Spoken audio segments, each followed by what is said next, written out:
अस्सलाम वालेकुम व्यूअर्स, मैं हूं आपका इंस्ट्रक्टर शाहजेब कमाल फ्रॉम onlineustaad.com। इस क्लास में हम एक नए कोर्स का आगाज़ करने जा रहे हैं जिसे हम ऑटोकैड के नाम से जानते हैं। ऑटोकैड दरअसल क्या है?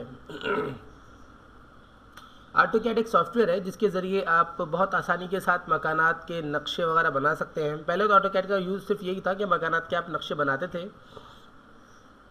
तो उसका फ़ायदा ये होता था कि जो चीज़ आपको हाथ से ड्रॉ करनी पड़ती थी ना, मिसाल के तौर पर आपने देखा जनाब घर कैसा होगा, फिर आपने जगह देखी, आपने उसकी प्लॉटिंग, आपने उसकी डिज़ाइनिंग शुरू कर दी, ठीक है। तो पहले आप हाथ से ड्रॉ करते थे, ठीक है, फिर उसके बाद आपने ऑटोकैड इस्तेमाल करना शुरू किया और ऑटोकैड के ज़रिए वही काम कैलकुलेटेड वे में हो गया। पहले यह था कि गलती की गुंजाइश निकल आती थी, लेकिन ऑटोकैड आने के बाद आपसे 1 मिलीमीटर की भी मिस्टेक नहीं होती है, चाहे आप 100 फीट का प्रोजेक्ट बनाएं या 100 मीटर का। फिर उसके बाद आहिस्ता आहिस्ता ऑटोकैड ने तरक्की की और उसके बाद ऑटोकैड 3D में भी आ गया। और उसके बाद अब मौजूदा जो ऑटोकैड है इसके अंदर तो आप समझें आप कंप्लीट 3D में आप पूरे हाउसेस बना सकते हैं, बहुत सारी चीज़ें आप 3D में बना सकते हैं ऑटोकैड में, सभी कुछ बना सकते हैं ऑटोकैड में, ठीक है ना। बस आपके लिए आपके पास जितना अच्छा सिस्टम होगा उतनी जल्दी आपको रिजल्ट मिलेगा और उतनी जल्दी आपकी प्रोसेसिंग होगी। मेरे पास एक छोटी सी इंट्रोडक्शन ऑटोकैड के हवाले से, वो मैं आपको दिखाता हूँ। So let's start.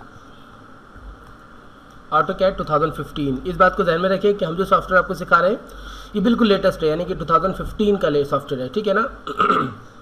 Created by Shahzeb कमाल फॉर onlineustaad.com।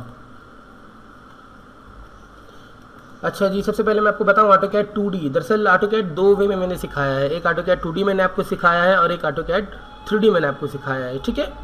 2D के अंदर मैंने वही इंट्रोडक्शन दिखाई आपको ऑटोकैड की, सिंपल कि ऑटोकैड क्या होता है, किस तरीके से ऑटोकैड पे काम किया जा सकता है, जो बेसिक्स होते हैं ऑटोकैड के उस पर हमने बात की है। और उसके बाद ऑटोकैड बेसिक्स, अगली क्लास ही ऑटोकैड बेसिक्स की आ गई है, ठीक है।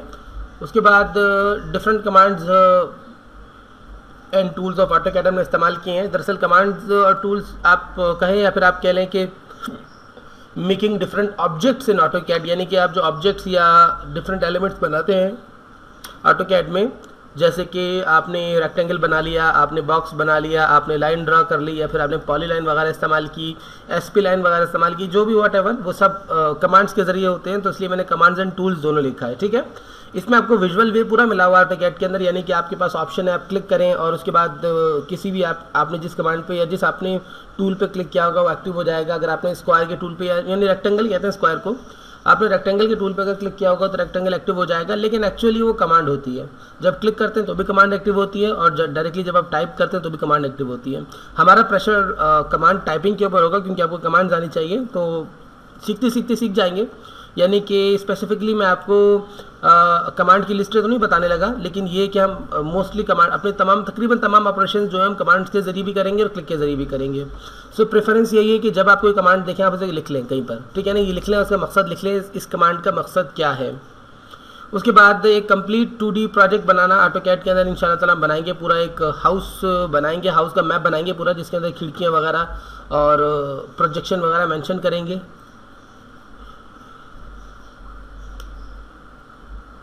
अब ऊपर हमने यहाँ पर हमने क्या बनाया, पूरा कंप्लीट एक 3D प्रोजेक्ट बना लिया कंप्लीट। अब यहाँ पे क्या करेंगे, यहाँ पर अगर हम उसकी सेक्शनिंग करेंगे और एलिवेशन करेंगे। एलिवेशन दरअसल आप कह लें 2D स्टाइल में ही मकान की डिज़ाइनिंग करना, यानी कि 2D स्टाइल में मकान का आपने पूरी शेप दे दी।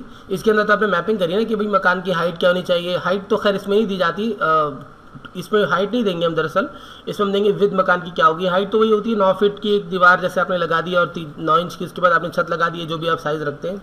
लेकिन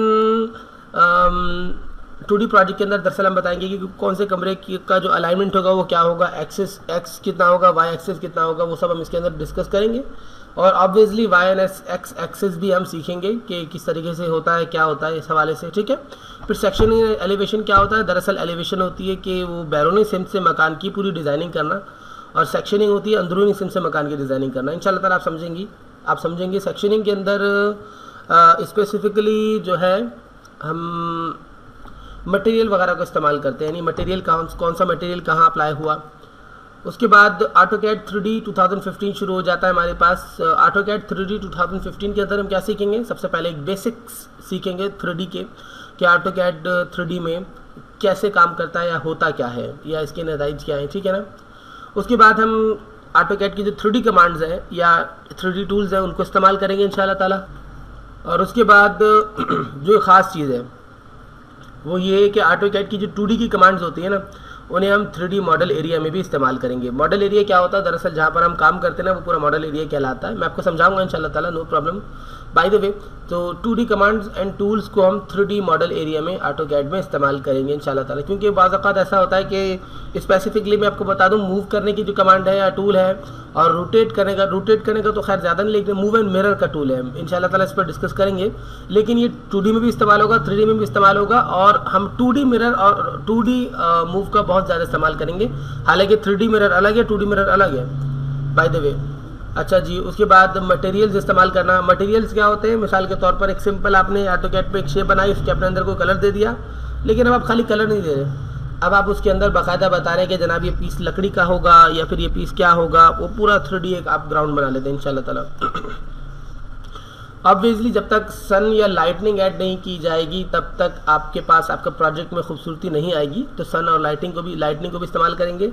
दरअसल सन का मतलब क्या हुआ, दिन की रोशनी, और लाइटनिंग का मतलब क्या हुआ, बल्ब वगैरह लगाना और सन को ऑफ कर देना, ठीक है। ये दोनों अलग अलग चीज़ें, लेकिन मैंने एक जगह इसलिए लिख दिया कि दोनों का लॉजिक या कॉन्सेप्ट एक ही है। बस लाइटनिंग से फील होता है कि रात का टाइम हो रहा है, जबकि सन से टोटली दिन का टाइम लगता है, क्योंकि सन है।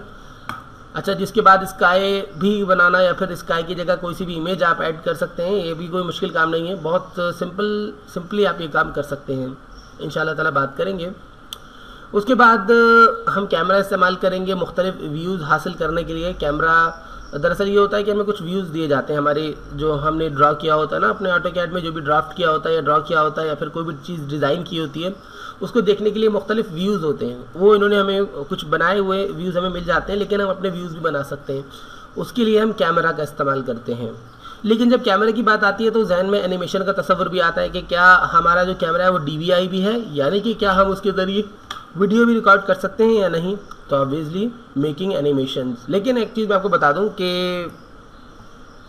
कैमरा जब हम एनिमेशन बनाएंगे ना, तो एनिमेशन बनाते में जो सबसे प्रॉब्लम जो आती है वो ये आती है कि एनिमेशन में आपके पास सिस्टम बहुत बेहतरीन होना चाहिए। आप नॉर्मल सिस्टम पे, या नॉर्मल तो खैर क्या सिस्टम आप कहेंगे, कम से कम कोर की या आई की सीरीज़, या कम से कम कोर 2 से ऊपर ही होने चाहिए, कोर 2 से नीचे नहीं हो। बेहतर ये कि कोर 2 क्वाड हो और 12 MB का कैशे का प्रोसेसर हो, कम से कम आपके पास 512 MB का NVIDIA का कार्ड हो, कम से कम NVIDIA ग्राफिक कार्ड हो, बेहतरीन चलेगा। लेकिन अगर 256 भी है तो भी कोई मसला नहीं है, लेकिन PC की ख्याल रखिए कि आपके पास कोर 2 होना चाहिए। जब आप दो चीज़ों में मसला आता है, वरना तो कोई इशू नहीं है, आपने पूरा ड्रा कर लिया, आपको पता है कि कैसा लुक में है, तो कोई प्रॉब्लम नहीं है, आप नॉर्मल PC पे बना सकते हो, ऑटो कैड इस्तेमाल कर सकते हो।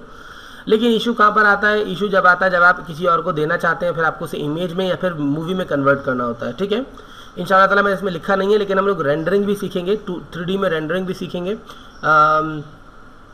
ये समझे हमने, जैसे मेकिंग एनिमेशन है, इसके आगे ऊपर इससे पहले हम लोग रेंडरिंग भी सीखेंगे। रेंडरिंग क्या होती है, दरअसल पिक्चर में कन्वर्ट करना, मतलब आपके प्रोजेक्ट को आपके प्रोजेक्ट की पिक्चर बनाना, ठीक है। वो बहुत टाइम ले लेती है, बाज़ औक़ात 2 मिनट, 3 मिनट, 4 मिनट और 12-12, 20-20 मिनट भी ले लेती है। ये असल डिपेंड होता है आपके मटेरियल के ऊपर कि आपका मटेरियल कितना है। उसके बाद एनिमेशन बनाना, एनिमेशन जो है आपकी, ये मैंने एनिमेशन इस कोर्स में इंशाल्लाह ताला बनवाई है, मैं आपको समझाऊंगा भी आगे, इस कोर्स में हमारे पास है। लेकिन एक एनिमेशन, जैसे कि अगर आपने 1 सेकंड की एनिमेशन बनाई हो ना, तो आप इमेजिन नहीं कर सकते कितना टाइम लगेगा। सिर्फ 1 सेकंड के एनिमेशन में 10 से 12 से 20 मिनट भी लग सकते हैं। It's depends on your material. अगर मटेरियल बहुत हाई फाई लगा हुआ है तो उसके बाद वो 10 से 12 मिनट, 15 मिनट भी ले लेता है। और 2 सेकंड और 5 सेकंड का तो तस्वुर नहीं कर सकते नॉर्मली हम लोग, यानी कि 2-2, 3-3 घंटे बैठे ना, अगर आपने 5 सेकंड की जो एनिमेशन आपने कन्वर्ट करी है, अगर अच्छा मटेरियल इस्तेमाल किया हो तो, वरना फिर आपकी 3 मिनट में भी जो है बन के आ जाती है एनिमेशन। सो बाय द वे, ये छोटी सी बेसिक्स थी, मैंने आपको ऑटो कैड के हवाले से सिखाया। अब इंशाल्लाह ताला नेक्स्ट क्लास में चलेंगे, ऑटो कैड के मुतालिक मज़ीद कुछ जानेंगे। मुझे इजाज़त दीजिए। अल्लाह।